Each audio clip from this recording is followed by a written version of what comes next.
é o curso de capacitação do Conselho Municipal de Política Cultural de Florianópolis. É o primeiro encontro de 3 encontros.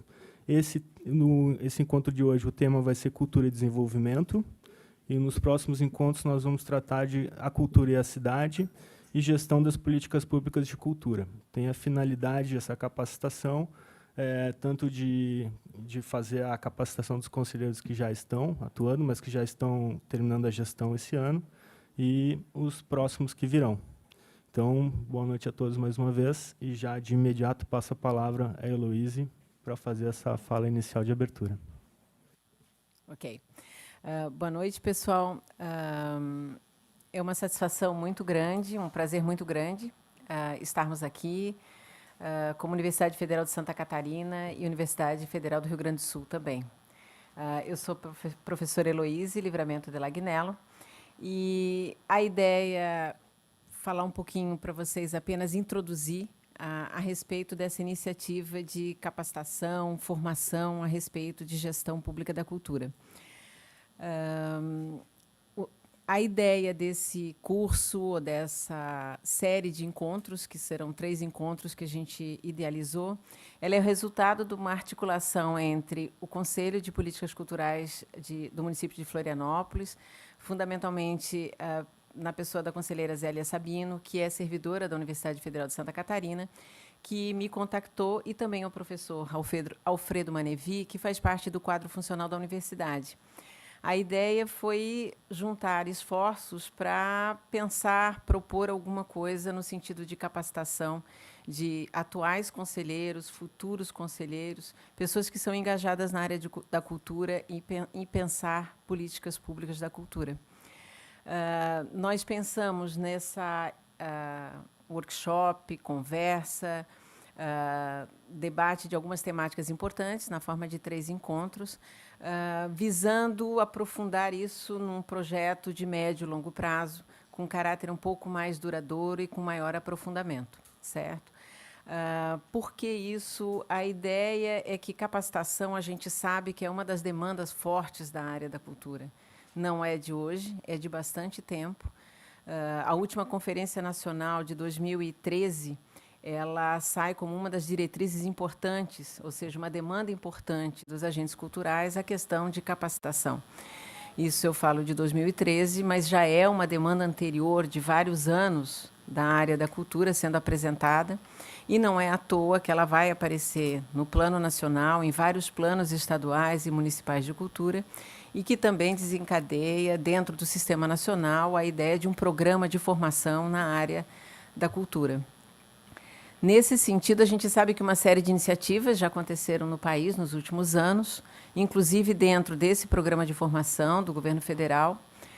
Pelo menos nos anos de 2013 a 2016, uma série de projetos foram levados a cabo, um número aproximado de 17 que nós pudemos acompanhar durante aquele período, em vários estados do país. Infelizmente, Santa Catarina, a gente não teve nenhum projeto aqui, mas vários estados aconteceram projetos. Nós participamos de um dos projetos que envolveu formação, que foi na área de planos municipais e estaduais de cultura. E a professora Rosemary coordenou um projeto grande de formação em administração pública da cultura.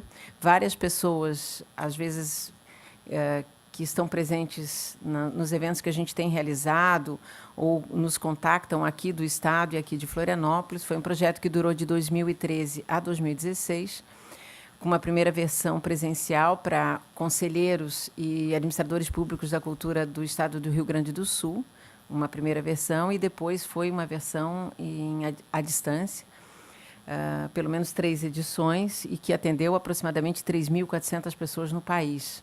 Vários no Estado também participaram, foi um curso muito importante. Infelizmente, esses projetos eles não deram continuidade, mas a gente continuou trabalhando nessa direção. Existe muito material didático produzido que a gente colocou à disposição do Conselho, que a ideia é poder disseminar, né, muita informação a respeito de gestão da cultura, de políticas culturais no país, visando qualificar e fortalecer a atuação das pessoas que estão nessa área. Então, dentro dessa proposta, a gente considera esses encontros uma etapa inicial da elaboração de um projeto de maior fôlego, certo? Que a gente possa estar desenvolvendo, inclusive com participação e subsídios de vocês. Eu acho que, sem mais delongas, era isso que eu queria colocar em relação a contextualizar essa ideia. Hoje, a temática que se vai trabalhar com a Rosemary é a questão da cultura e desenvolvimento. Rosemary, ela foi professora aqui da Universidade Federal de Santa Catarina, Departamento de Administração, ela já trabalhou com a gente, e atualmente professora da Universidade Federal do Rio Grande do Sul. Ela ficou apenas um tempo aqui, ela é gaúcha e voltou para o estado do Rio Grande do Sul, mas continua colaborando conosco. Ela faz parte do grupo de pesquisa que eu coordeno aqui, que se chama Observatório da Realidade Organizacional. Pelo menos 20 anos de atuação na área de pesquisa e extensão da cultura. Ela participou, junto com a equipe aqui de Santa Catarina, desses 2 projetos de formação em elaboração de planos estaduais e municipais de cultura, e foi a coordenadora executiva do projeto de formação em gestão pública da cultura pela Universidade Federal do Rio Grande do Sul.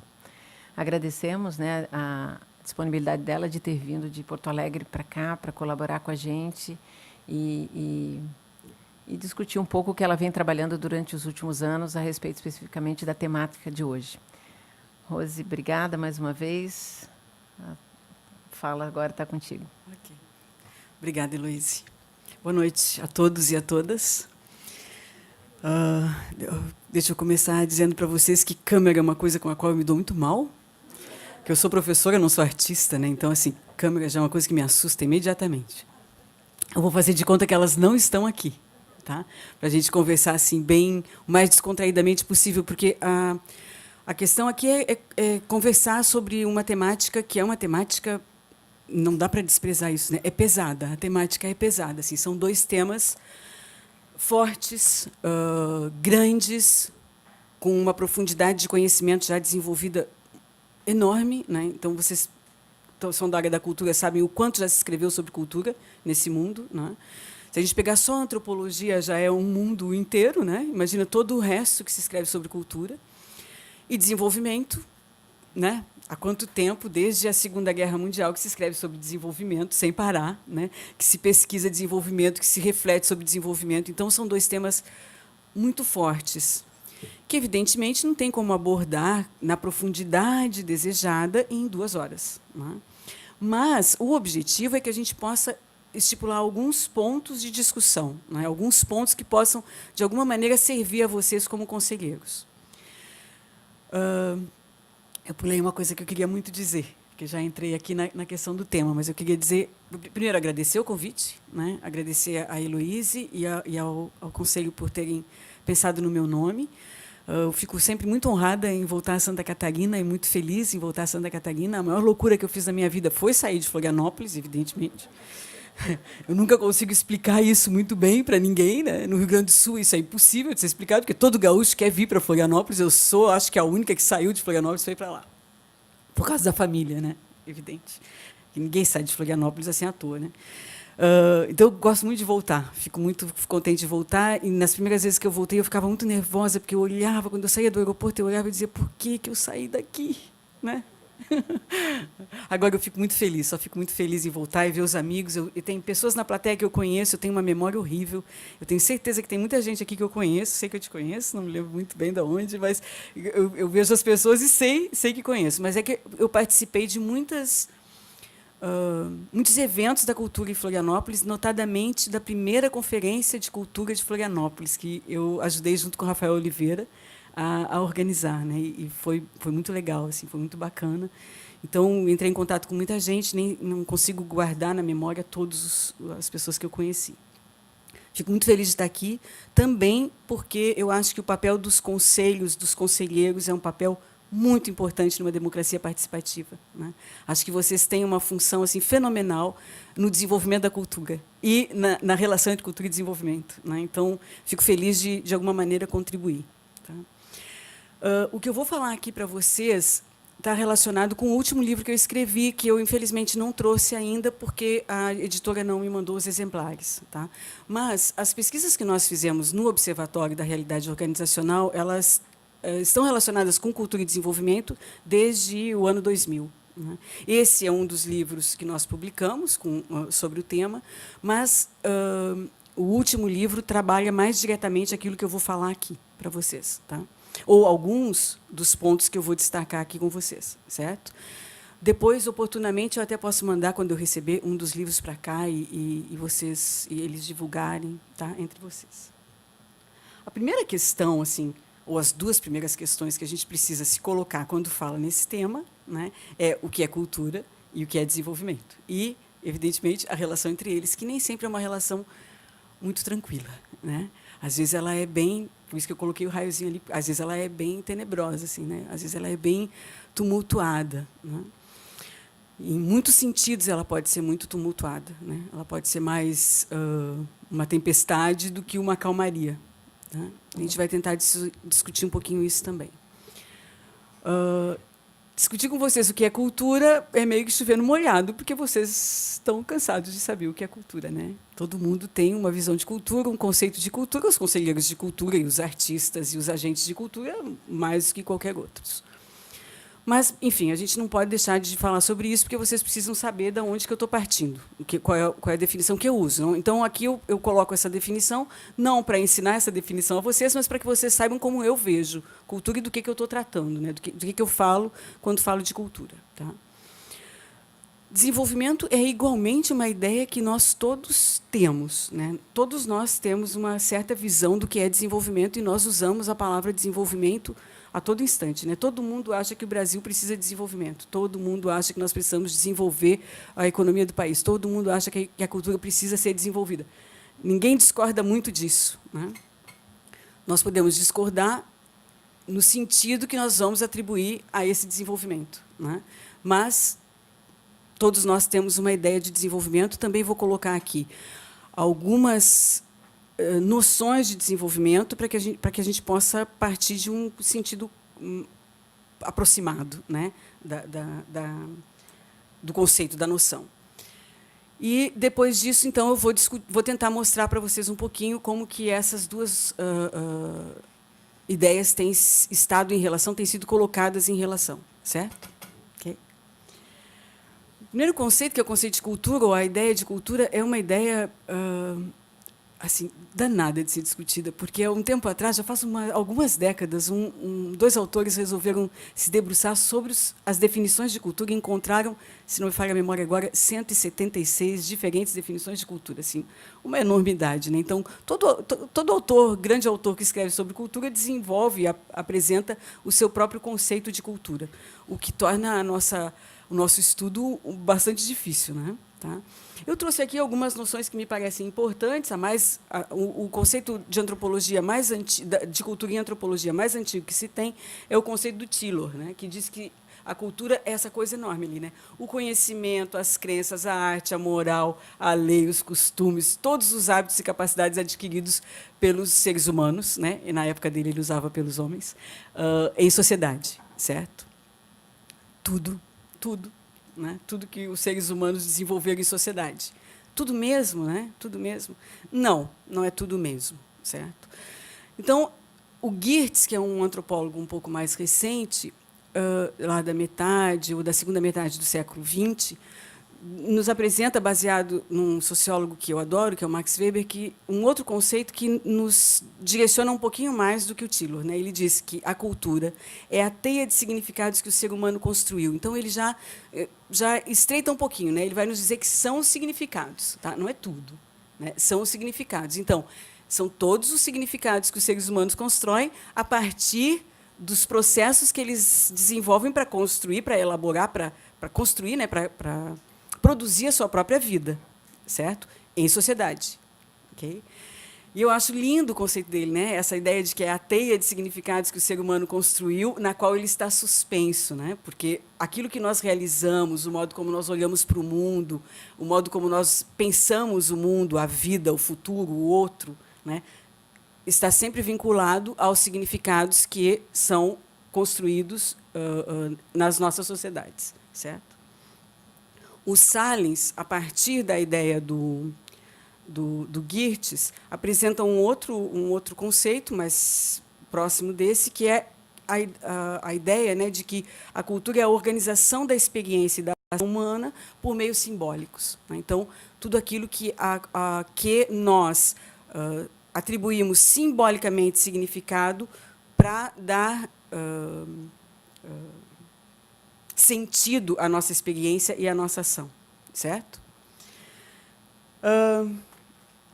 Esse é um conceito, essas noções que eu trago aqui são todas elas vinculadas à antropologia, né? Então, aquilo que vocês já devem ter ouvido muito falar, que é o conceito ampliado de cultura, que foi durante um bom tempo, né, utilizado pelo Ministério da Cultura no Brasil, tá? Antes disso, se utilizava um conceito um pouco mais restrito, que a Isaura Botelho apresenta nos artigos que ela escreve, que é um conceito chamado de conceito sociológico de cultura, que vai olhar para a cultura muito mais como arte, né? Então, a Isaura diz que é um circuito organizacional que estimula, por diversos meios, a produção, a circulação e o consumo de bens simbólicos. Ela não abre mão da relação com a ideia de bens simbólicos e de sentidos, né, significados, mas ela nos mostra que há um estreitamento, né, na compreensão da cultura vinculada mais à arte, né? Então, à produção de bens, certo? Que não são bens comuns, como qualquer outro bem que a produção econômica, né, vai desenvolver, porque são bens simbólicos. A eles é atribuído um sentido forte para as sociedades, certo? E desenvolvimento, né? Desenvolvimento é um problema, conceituar desenvolvimento, né? Se a gente sair na rua, todo mundo diz alguma coisa sobre desenvolvimento, né? Todo mundo tem uma noção de desenvolvimento. Nós podemos partir da ideia de que o desenvolvimento é, antes de mais nada, a crença no progresso, certo? Uma característica da modernidade que vai tomar a história, né, a nossa história, a história dos seres humanos em sociedade no mundo ocidental, notadamente, tá? Ou ocidentalizado, para falar dos colonizados. Tá? Então, uma ideia, uma história que toma a história de uma maneira teleológica, assim, como se ela tivesse um objetivo a ser alcançado, né? Evolutiva, linear, com um sentido de acumulação, né? De acumulação não necessariamente de capital, tá? Mas de acumulação de conhecimento, de acumulação de desenvolvimento, né? Um desenvolvimento que vai se tornando cada vez maior e melhor. Tá? Então, um sentido de avanço, certo?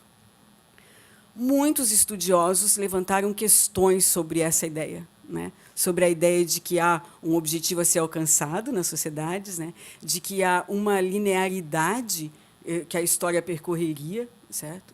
De que há avanço, né? Alguns autores vão dizer que não, né? Na verdade, nós temos muitos momentos de ruptura onde não se vê avanço, se vê retrocesso, por exemplo. Tá? Então, essa é uma noção em discussão.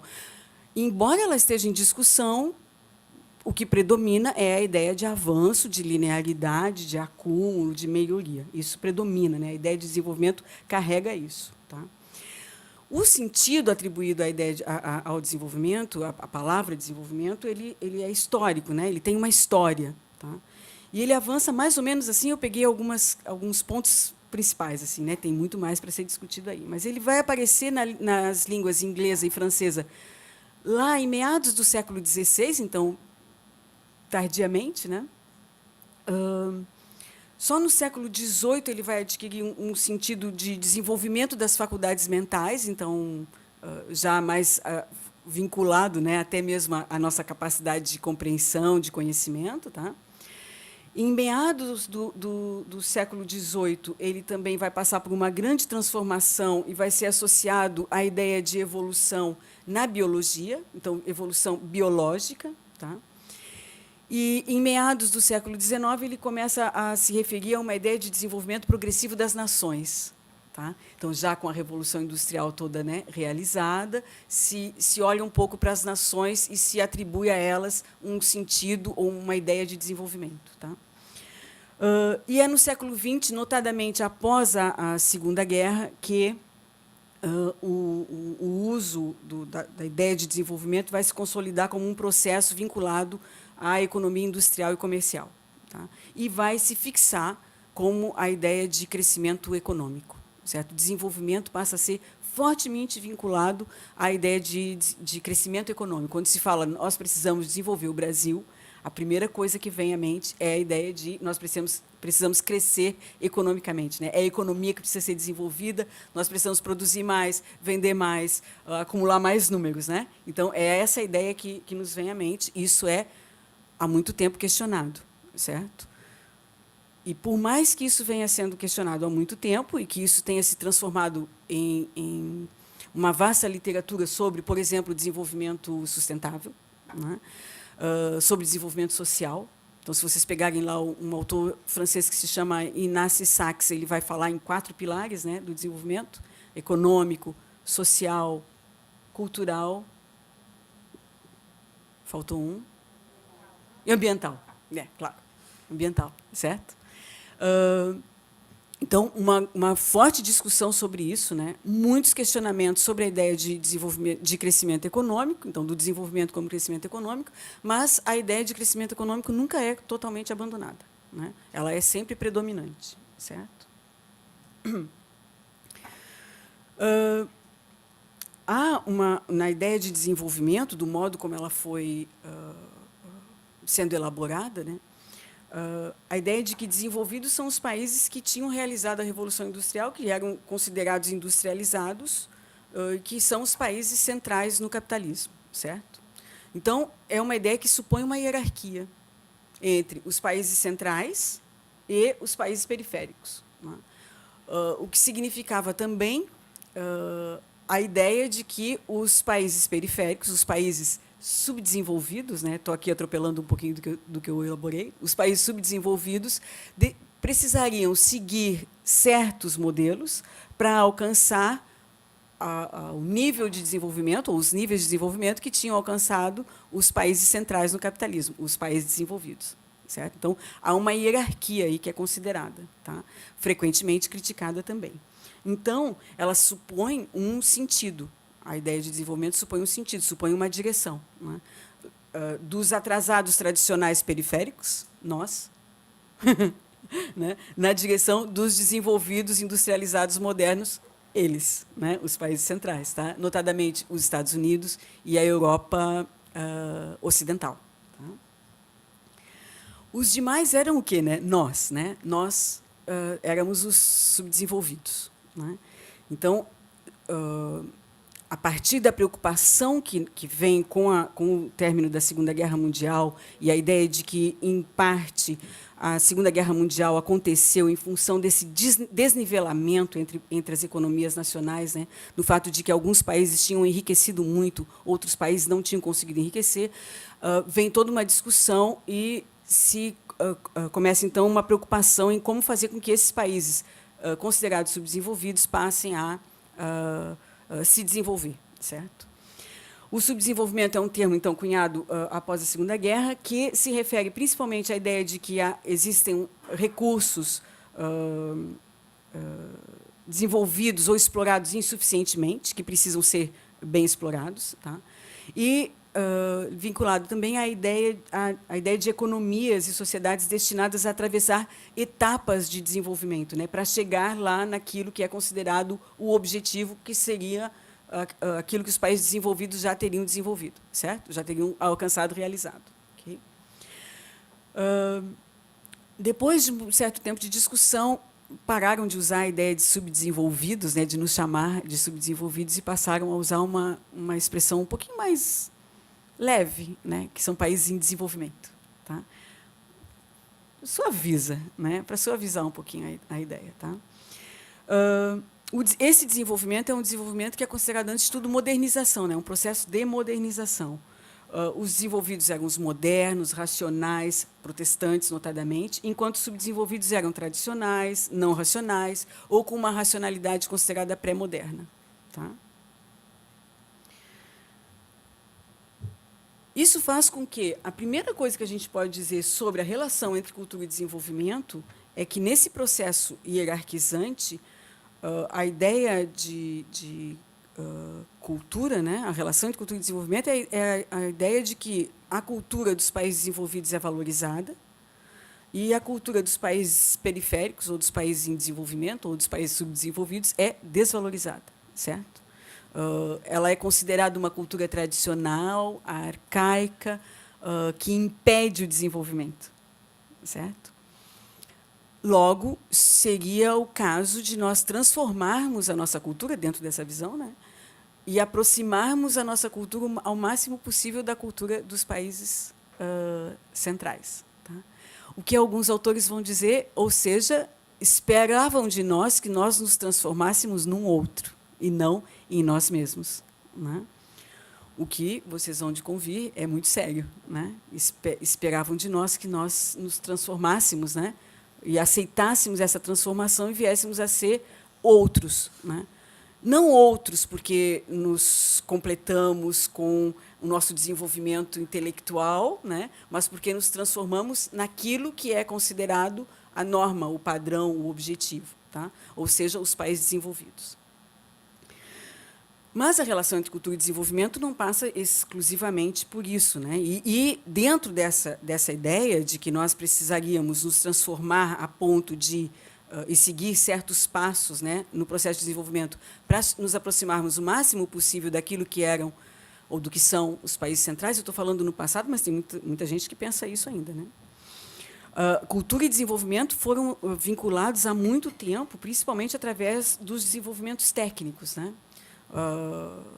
O pessoal da cultura, eu sei, trabalha bastante e discute bastante a escola de Frankfurt, né, a ideia de indústria cultural e etc. E sabem o quanto a escola de Frankfurt discutiu isso, né, o vínculo, né, as transformações que aconteciam na cultura em função de todo o desenvolvimento técnico e do quanto o desenvolvimento técnico permeava a cultura e, com isso, a modificava, a transformava. Né?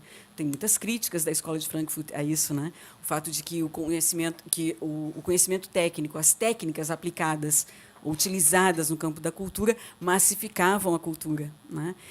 E faziam com que ela não tivesse mais, na visão de Adorno, por exemplo, a riqueza que ela tinha anteriormente. Né?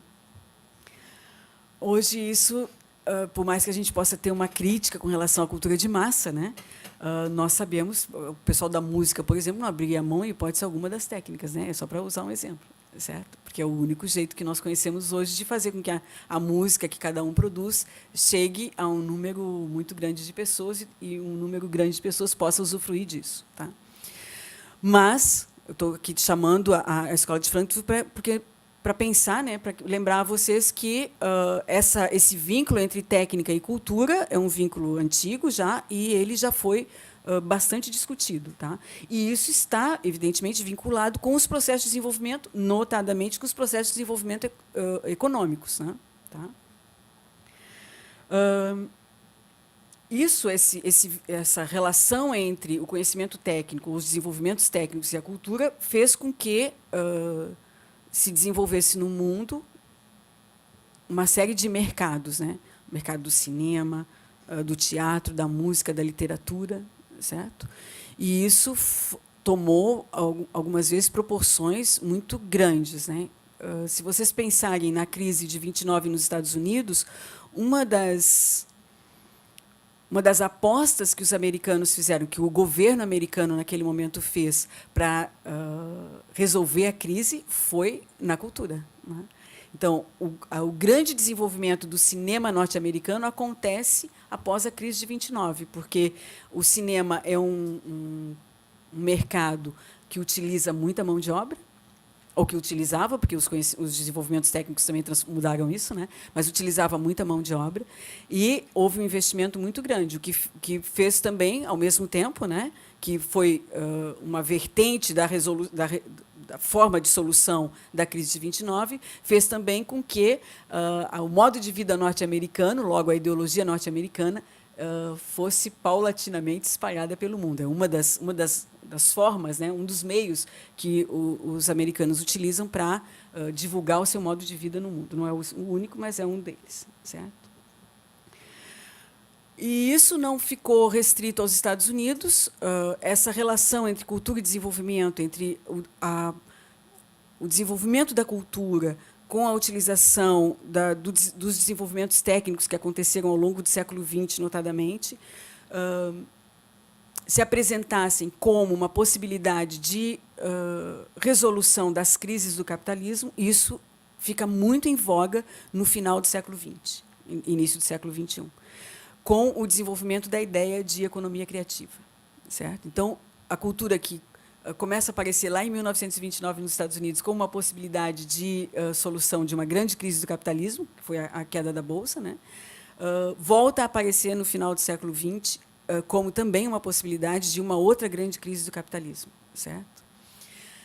E aí, a partir daí, a economia criativa passa a ser cada vez mais discutida, né? Isso começou lá na Austrália, um projeto australiano chamado Indústria Criativa, né?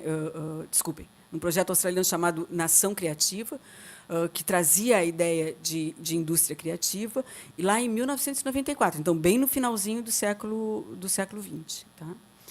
Esse projeto defendia a importância do trabalho criativo, sua contribuição para a economia do país, né, para a economia da Austrália, e o papel das tecnologias como aliadas da política cultural, dando margem à posterior inserção de setores tecnológicos no rol da indústria criativa, certo? Ou das indústrias criativas, que não dá nunca para falar no singular aí, e há toda uma discussão sobre o que é indústria criativa ou não. O que é importante aqui? A ideia de criatividade é associada ao desenvolvimento industrial, né, tá? E ao desenvolvimento econômico, certo? Então, o uso da criatividade pela economia se apresenta como uma possibilidade de desenvolvimento econômico, tá?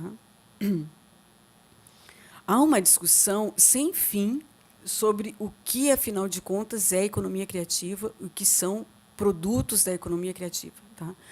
A Conferência das Nações Unidas para o Comércio e para o Desenvolvimento estabeleceu algumas características dos produtos culturais, tá? Ou dos produtos da economia criativa, certo? Primeiro, a produção desses produtos demanda, de alguma maneira, a contribuição da criatividade humana. Então, tem que se usar a criatividade para desenvolver esses produtos. Não resolve, né? Em absoluto, porque nós usamos a criatividade para desenvolver quase tudo, né? E para desenvolver, inclusive, coisas que não são produtos, né? Ou que nós, pelo menos, não usamos como produtos. Tem criatividade em quase tudo que nós produzimos, né? Então, não ajuda muito, certo? Embora nós possamos... Algumas pessoas tentam consolidar o conceito e definir, determinar, delimitar o que deve ser considerado criativo ou não, tá? Mas é difícil praticamente estabelecer isso. Então, algumas classificações vão dizer, por exemplo, que os desenvolvimentos de protótipos dentro da indústria automobilística é uso de criatividade. De fato é, né? De fato é. Tá? E isso foi um pouco avassalador para os agentes culturais, para o pessoal do campo da cultura, porque quando a economia criativa aparece como uma possibilidade de resolução para as crises do capitalismo, o campo da cultura olha para isso e diz: chegou a nossa vez, né? Chegou o nosso momento, agora nos descobriram, agora descobriram que nós temos valor, né?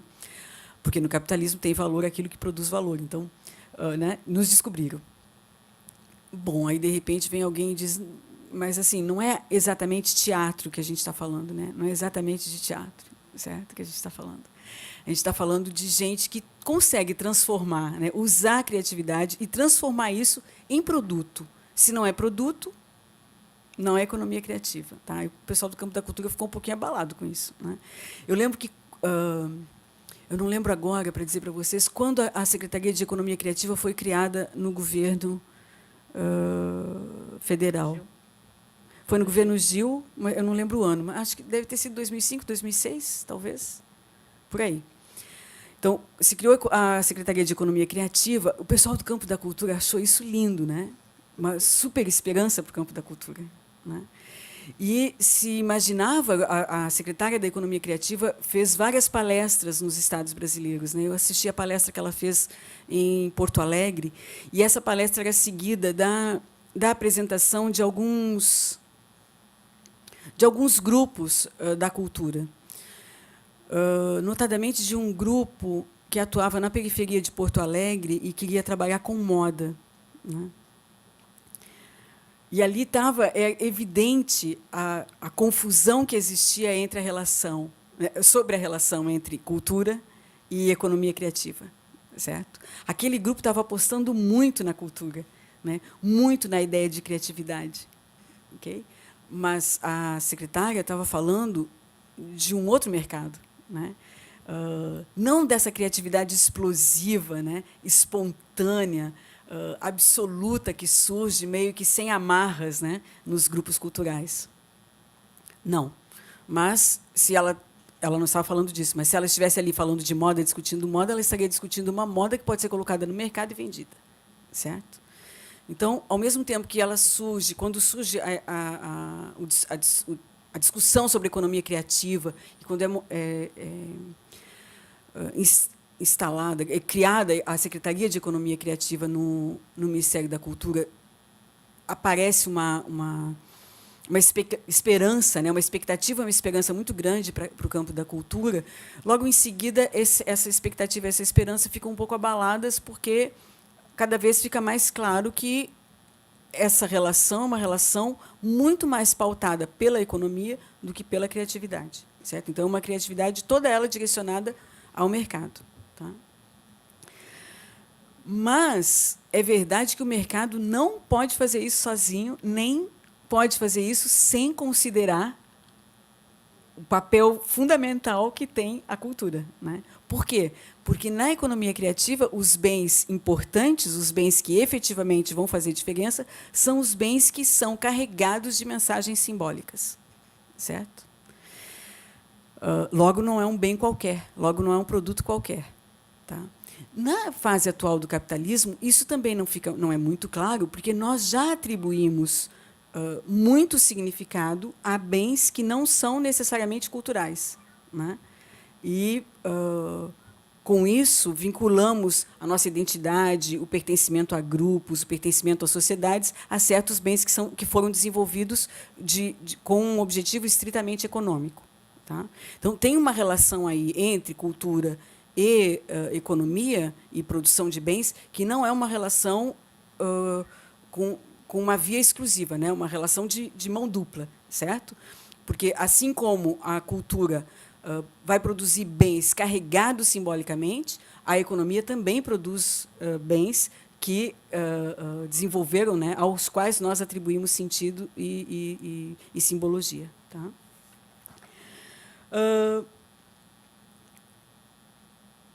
Na tentativa, né, de tornar mais claro ainda o que são produtos culturais, surge a ideia de que os produtos culturais estão, pelo menos potencialmente, vinculados à ideia de propriedade intelectual, à ideia de direitos intelectuais, certo? Então, são essas as três grandes características que a Conferência das Nações Unidas atribui aos produtos culturais. Isso continua sendo foco de muita discussão. Então, nós vamos encontrar, acho que não está muito claro, né? Eu vou ler os títulos principais aqui, porque essa figura de uma publicação da Conferência das Nações Unidas, que nos apresenta uma possibilidade de classificação para as indústrias criativas, porque, a partir dessa discussão entre cultura e desenvolvimento, e com o desenvolvimento da economia criativa, se começa a discutir, então, quais são os integrantes, né, quais são as atividades que podem ser consideradas como atividades da economia criativa. A Conferência das Nações Unidas diz que são lugares culturais, expressões de culturas tradicionais, as artes cênicas, o audiovisual, novas mídias, os setores criativos. Percebem que tem um problema, né, na classificação, assim, né? Porque, bom, quais dos outros não são setores criativos, certo? O design, as editoras e a mídia impressa, as artes visuais, já falei nos sites culturais. Então, essas são, para a Conferência das Nações Unidas, as indústrias criativas, certo? Tem muita discussão dentro disso. Os games são ou não são, né? O design dentro da indústria que produz diretamente para o mercado com um objetivo exclusivamente comercial é ou não é? Como que nós conseguimos, por exemplo, quando se fala de financiamento da economia criativa, como nós conseguimos definir quais atividades devem ser financiadas ou não? Vamos financiar o desenvolvimento de novos protótipos na indústria automobilística, certo? O pessoal da cultura diz que não, né? O pessoal da cultura diz que só deve ser considerado as artes visuais, o cinema, a escultura, a música, o circo e etc. Tá? Mas isso tudo está em discussão. Tá? A FIRJAN, que é a Federação das Indústrias do Rio de Janeiro, é a federação nacional que vem se dedicando mais a esse estudo, né? O primeiro estudo sobre economia criativa feito no Brasil foi feito pela FIRJAN, e ela vem repetindo esse estudo, reelaborando esse estudo, e então ela apresenta também uma classificação brasileira. Tá? O IBGE também tem estudos sobre economia criativa, assim como o SEBRAE, mas o estudo mais elaborado até agora, no sentido da classificação, são os estudos feitos pela FIRJAN. Tá? O que a FIRJAN diz que é indústria criativa ou que está dentro da economia criativa no Brasil? E isso tem sido seguido pela maioria dos estudiosos. Tá? Então, ela faz uma divisão entre consumo, cultura, mídias e tecnologia. Ela diz que, na parte de consumo, nós podemos considerar a publicidade e o marketing, a arquitetura, o design, propriamente dito, e a moda. Tá? Na classificação cultural, ali, na aba cultural, as expressões culturais, o patrimônio e as artes, a música e as artes cênicas. No que diz respeito a mídias, todos os aspectos editoriais e audiovisuais. Tá? E, no que diz respeito à tecnologia, eles incluem a pesquisa e o desenvolvimento, a biotecnologia e as tecnologias da informação e comunicação. Certo? Tudo isso é considerado indústria criativa. Tá? O que é um problema para o campo da cultura. Certo? Porque inclui aí uma série de atividades que não têm uma relação direta com aquilo que nós podemos considerar como cultura no sentido tanto sociológico, né, então, de artes, quanto antropológico. O sentido antropológico, por isso que essa discussão nunca acaba, né? O sentido antropológico nos coloca, ao mesmo tempo que amplia a nossa visão de cultura, nos coloca um super problema, porque, na medida em que nós consideramos cultura como tudo aquilo que nós produzindo a nossa vida e ao qual nós atribuímos significado, né, tudo passa a ser cultura. Certo? Tudo passa a ser cultura. Tudo aquilo que tem significado, tudo aquilo que é simbólico para nós, passa a ser cultura. Tá? Então, por mais que o significado, a definição antropológica de cultura amplie a nossa visão, que era a intenção do governo da gestão Gil, certo? Ela também nos coloca numa armadilha. Tá? Porque coloca tudo dentro da cultura, logo, se a gente for falar em mercado, um número muito maior de concorrentes para os setores propriamente culturais, tá? Ou artísticos. A economia criativa no Brasil, já vinha falando disso quando falei da criação da Secretaria de Cultura, desenvolveu, assim como no mundo, né, fez com que surgisse uma série de discussões e uma série de perspectivas também. A Secretaria de Economia Criativa do Ministério, quando o Ministério existia, fez um plano para a Secretaria na tentativa da construção de políticas de Estado para o desenvolvimento da economia criativa. Certo? Nós sabemos, todos nós sabemos, que o país, né, que o Brasil é uma força criativa fenomenal. Né? Nós sabemos disso.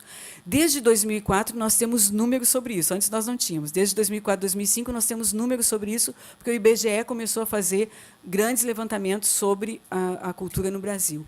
E nós vimos, desde a primeira vez que o IBGE fez esse levantamento, essa pesquisa, que os números da cultura no Brasil são assombrosos. Né? Imediatamente surgiu, por exemplo, algo que nós não sabíamos, que 99% dos municípios brasileiros têm uma biblioteca. Né? Nós não sabíamos disso antes. É claro que isso não nos diz muito, porque nós não sabemos quais são as condições da biblioteca, né? Mas nós também ficamos sabendo que o número de grupos de artesanato no Brasil é enorme, que o número de grupos de dança, de música e de teatro no Brasil é enorme, e nós sabemos que a pesquisa subestima esse número, né? Porque as prefeituras não têm, as prefeituras são aquelas que fornecem os dados ao IBGE, e as prefeituras não têm tudo isso registrado, né? Então, nós sabemos que os números são muito maiores do que aquilo que o IBGE nos apresenta. Então, nós sabemos que a capacidade criativa do povo brasileiro é enorme, né? E com a nossa diversidade cultural, se nós pegarmos de norte a sul, todas as nossas diferenças, isso é um potencial sem fim de criatividade, certo?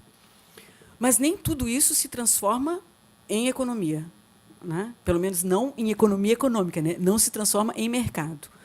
O que, a partir do estudo realizado pela Firjan, tem outros estudos, eu estou usando aqui o da Firjan, tá? O que nós sabemos sobre a economia criativa no Brasil? Nós sabemos que o PIB criativo é 2,61% do PIB nacional. É muito isso, já é muito, certo? Isso significa 171 bilhões de reais em 2017, desculpe. Isso, então, num contexto recessivo, né? Nós sabemos que a cultura sofre muito num contexto recessivo, certo? A pesquisa da Firjan também nos mostra que há formalmente empregados naquilo que a Firjan considera como economia criativa 837 mil profissionais, o que também é muito, né? É enorme. E vejam só, isso é formalmente empregados, porque nós sabemos que uma parte significativa dos profissionais que atuam na área não tem vínculos formais. Então, esse número é muito maior do que aquilo que a Firjan nos apresenta, tá? A remuneração dos profissionais desses setores, ela é superior à média do mercado. E, segundo os estudos da Firjan, a média é de R$ 6.801, certo? De remuneração. Nós também sabemos, como tudo no Brasil, a economia criativa é concentrada, né? E ela é concentrada em São Paulo, graças a Deus para nós, em São Paulo, Rio de Janeiro, Santa Catarina e Rio Grande do Sul, né? Embora nós saibamos que o potencial de criatividade do Norte e do Nordeste é fenomenal, né? Então, tem aí algum problema, né? Tem aí algum equívoco, certo? Tem também estudos feitos pelo IBGE. Eu sei que tem muita gente que não gosta muito dos estudos do IBGE, né? Que tem críticas aos estudos do IBGE. Mas, como eu disse ainda há pouco, quem diz ao IBGE, quem dá, né, quem fornece as informações ao IBGE são as prefeituras, né? Quando os estudos do IBGE não nos mostram tudo aquilo que nós gostaríamos de ver, é porque as prefeituras não têm esses registros muito claros, tá? Segundo o IBGE, existem 399 mil empresas do setor cultural no Brasil, o que significa 7,8% das empresas registradas no país. Então, quase 10% das empresas registradas são consideradas dentro do setor cultural, tá? A economia criativa consiste na 4ª rubrica de despesa dos lares brasileiros, o que é uma surpresa, né? É uma grande surpresa, tá? Eu não trouxe aqui quais são as 3 primeiras, mas deve ser alimentação, transporte... Moradia. Como? Moradia. Moradia, possivelmente, né? Então, moradia, alimentação e transporte, possivelmente. A 4ª é a economia criativa, tá? Sabendo que aí, sim, o IBGE inclui muitas coisas, tá? Os estudos sobre as atividades culturais evidenciam uma presença avassaladora da cultura nas diversas regiões do país, né? Eu já falei disso ainda há pouco, o número de artesãos, o número de músicos, de grupos de dança, de bibliotecas, de grupos de cultura popular no país é um número enorme, tá? Se nós temos todos esses agentes culturais atuando, né? Todos esses grupos de cultura atuando, o que é necessário para que se impulsione a economia criativa no país? Segundo a Conferência Nacional das Nações Unidas, antes de mais nada, tecnologia. Tá? Três aspectos, na verdade, né? Mas, antes de mais nada, tecnologia. Tecnologia é conhecimento. Tá? Não existe desenvolvimento tecnológico sem conhecimento, certo? Então, nós podemos dizer precisa educação, educação e educação, né? Precisa muito conhecimento, muito desenvolvimento da educação no país para que os grupos de cultura, para que os agentes culturais sejam capazes de desenvolver produtos a partir das atividades que eles já realizam. Tá? Além disso, é claro que é necessário, para que a economia criativa seja impulsionada, que se tenha demanda, né? Tem que ter gente que compre esses produtos, que usem esses serviços, certo? A Conferência das Nações Unidas diz que há uma perspectiva muito positiva no mundo para a economia criativa. Por quê? Porque o mundo, né, os seres humanos, a humanidade está envelhecendo. Se a humanidade está envelhecendo, que todo mundo olha como negativo, né, é porque uma boa parcela da humanidade vai se aposentar. Isso significa tempo, né? Porque quando a gente está trabalhando muito, a gente não tem tempo, né? A gente quer ir no cinema e não tem tempo, porque está cansado, a gente quer viajar, a gente não tem tempo. Enfim, né? Bom, os aposentados têm tempo, certo? E os aposentados gostam de ir ao cinema, porque precisam encher o seu tempo também, gostam de ler livros, gostam de ver teatro, gostam de ouvir boa música, certo? Então, há aí uma perspectiva muito positiva no mundo, né, para o desenvolvimento da economia criativa. Tá? Lembrem-se que os avós, né, educam os seus netos também, né? Então levam no teatro, levam no circo, levam no cinema, né? Levam para ver show de música, e isso também ajuda a desenvolver demanda no futuro, certo? E, por fim, um outro aspecto que impulsiona a economia criativa, segundo a Conferência Nacional, a Conferência das Nações Unidas, é o turismo, né? Porque nós sabemos que o turismo, os turistas, né, procuram pelas manifestações culturais dos locais que eles visitam. Tá? Então, os turistas são grandes consumidores de produtos recreativos e culturais. Segundo a Conferência das Nações Unidas, é um negócio de mais ou menos 3 bilhões de dólares por dia. Por dia. Né? Eu fui rever, quando eu escrevi isso, eu fui rever, eu voltei lá no documento da conferência, porque eu digo, não pode ser 3 bilhões por dia, né? 3 bilhões por dia no mundo, certo? Então, o turismo é algo que pode fazer com que a economia criativa se desenvolva muito. Né? Nós sabemos que o Brasil tem um potencial turístico muito grande, certo? Mas ele não é desenvolvido. Né? O número de turistas que nós recebemos poderia ser muito maior. Imagina Florianópolis, né?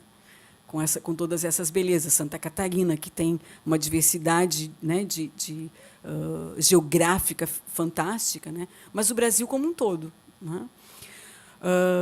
O turismo no Brasil é bastante concentrado, né? E, já que nós temos tantos problemas de segurança, é também muito ameaçado, né? Porque as pessoas têm medo de vir para o Brasil, né? E, como acontece frequentemente, a gente tem visto isso na mídia, né? Problemas graves com turistas que nos visitam, isso lá fora nos afasta muito, né, os turistas, e logo diminui muito a demanda. Tá? Esses são, então, os 3 aspectos principais, segundo eles, que podem impulsionar a economia criativa. E qual é o impacto que a cultura tem economicamente? Então, eu tentei trazer alguns exemplos. Tá? Eu trouxe um exemplo da economia dos distritos dos museus de Paris, mas a gente poderia dizer a mesma coisa sobre Nova York, que também tem um distrito, agora esqueci como é que eles chamam, a milha dos museus. Né? Em uma milha, ali, 1,5 milha, tem um número enorme de museus. Tá? Mas aqui eu trago o registro de Paris.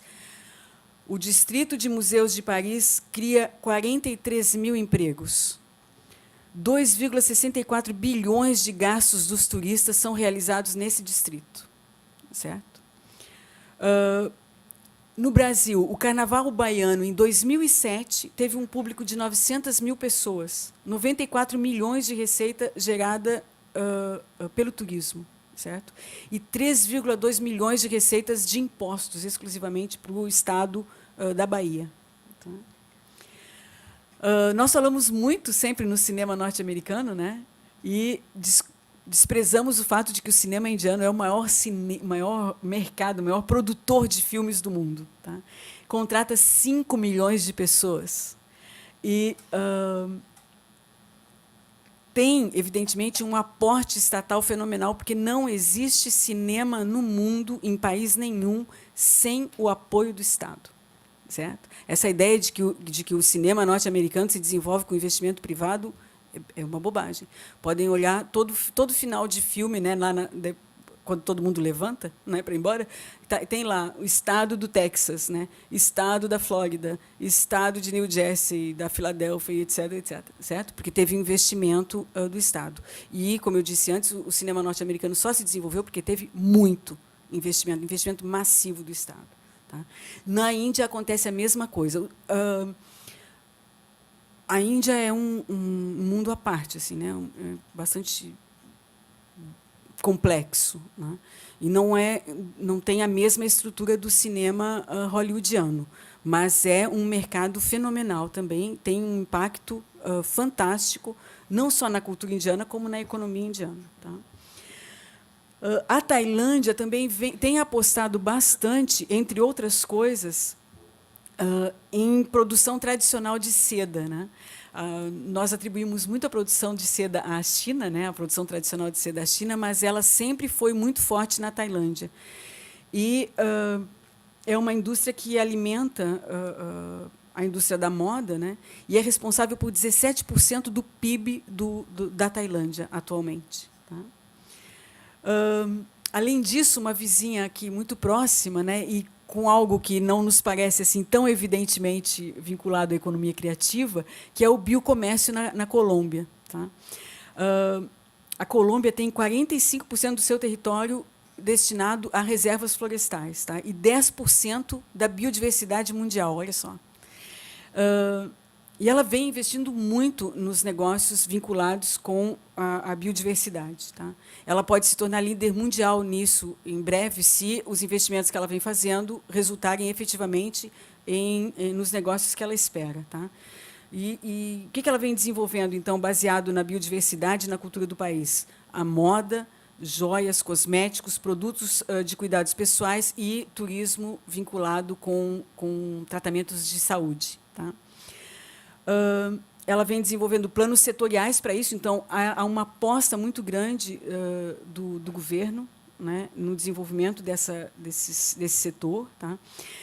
E esses planos setoriais têm se pautado pelo respeito, né, aos métodos comunitários. Então, ele combina, porque ele precisa desenvolver o negócio, ele combina, ao mesmo tempo que ele combina os métodos empresariais ou corporativos, como vocês quiserem, com métodos comunitários, certo? Respeitando as culturas comunitárias. Tá? A questão do turismo é uma questão que tem sofrido, tem recebido uma discussão muito forte atualmente, né? Não sei se vocês têm acompanhado toda a discussão que tem acontecido, por exemplo, em Barcelona, né? De uma certa revolta da população de Barcelona, né, contra os turistas, né, que invadem, que tornam as moradias mais caras, o Airbnb, que faz com que as pessoas não tenham mais apartamentos para alugar, e etc. E o governo de Barcelona, assim como o governo de outros lugares, tem se dedicado muito a estudar saídas para isso, porque também ninguém quer expulsar os turistas de maneira geral, né? É óbvio, porque isso traz um desenvolvimento econômico forte também. Mas surge a necessidade de um planejamento mais rigoroso com relação ao turismo, certo? No Brasil, o planejamento do turismo ainda é muito precário, né? Em vários sentidos. Eu queria destacar um deles com vocês. Eu acho que todo mundo, até porque isso já apareceu em uma novela da Rede Globo, todo mundo já ouviu falar em Petra, né, na Jordânia. Né? E acho que se eu simplesmente colocasse essa imagem para vocês, vocês identificariam Petra, né? Verdade? Mas provavelmente não identificariam a Serra da Capivara, que é uma riqueza fenomenal no país, né? Que é um lugar que todo brasileiro deveria visitar uma vez por ano, né? Ou uma vez na vida. Uma vez por ano é muito caro. Uma vez na vida, tá? Certo? Que é um local fenomenal, carregado de cultura, de história, de símbolo, que deveria ser carregado de simbologia e de significado para nós brasileiros e para nós sul-americanos, né? Que teve um investimento fenomenal de pelo menos uma profissional, né? Tem de muitos, mas a Niede Guidon foi a arqueóloga que mais investiu toda a sua vida, saiu de São Paulo, foi morar em São Raimundo Nonato, investiu toda a sua vida e toda a sua carreira nas pesquisas e na organização do sítio da Serra da Capivara, onde se encontrava antes o Museu do Homem Americano, né? E hoje se encontra o Museu da Natureza, acho que é esse o nome que ela recebeu, certo? Que é uma coisa espetacular, que não tem palavras, né, para descrever, que é cheio de tecnologia, né, um museu todo tecnológico, certo? Quando eu visitei a Serra da Capivara, quando eu cheguei à entrada, quando nós chegamos, eu e uma colega chegamos à recepção do Museu do Homem Americano, nós comentamos com as recepcionistas que o prefeito realmente não gostava deles, né? Porque o pavimento da estrada que levava até esse museu ele era inexistente, né? Tinha mais buracos na estradinha do que pavimento, certo? Então, assim, falar no desenvolvimento da economia criativa vinculado ao turismo no Brasil demanda que nós nos debrucemos sobre como que se pode organizar o turismo no país e de que maneira nós vamos investir naquilo que efetivamente precisa ser conhecido e que pode trazer turismo internacional, por exemplo, que é aquele que realmente traz divisas, né, externas para a nossa economia, certo? Qual é o problema disso? Não é o que existe, né? Nós temos muita cultura para apresentar, né? Nós não só falei da Serra da Capivara, mas nós temos uma riqueza fenomenal. O que nós precisamos muito é organizar o modo como isso vai se relacionar com a economia, tá? E isso passa, evidentemente, pelo Estado, né? Não passa pela iniciativa privada. A iniciativa privada pode ser associada a isso, mas, antes de mais nada, passa pelo Estado.